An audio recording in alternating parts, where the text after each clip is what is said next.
3 வருஷமாக ஓட்டிகிட்டு இருக்கிறோம். எங்களுக்குன்னு ஒரு வாழ்வாதாரம் கொடுத்தாங்கன்னா நாங்கள் எதுக்கு சிஎல்லாக தற்காலிக ஓட்டுநராக இருக்கிறோம். வாங்குகிற சம்பளம் 700 ரூபா. எப்படின்னா எங்களுக்கு வந்து 700 ரூபா, கண்டக்டருக்கு வந்து 690 ரூபா.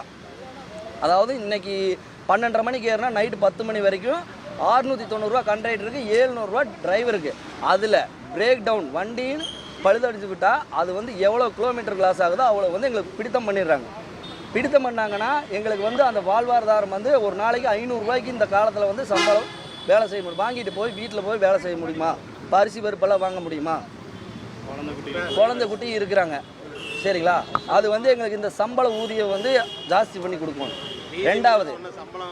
ரெண்டாவது எங்களை வந்து தற்காலிக பணிகளாகவே இந்த 12 வருஷம் ஆச்சு ஆளுக்கு எடுத்து 13 வருஷம் 14 வருஷம் ஆகிப்போச்சு. குறைஞ்சபட்சம் 14 வருஷம் ஆச்சு.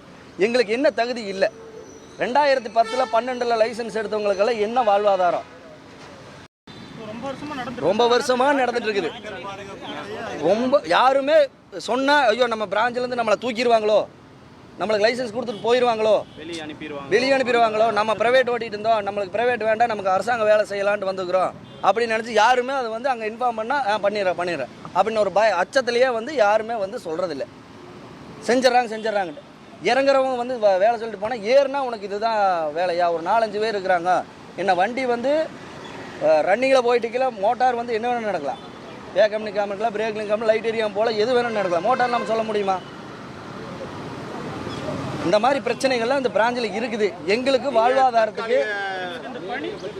இந்த தற்காலிக பணி வந்து எங்களுக்கு நிரந்தரமாக்கணும்.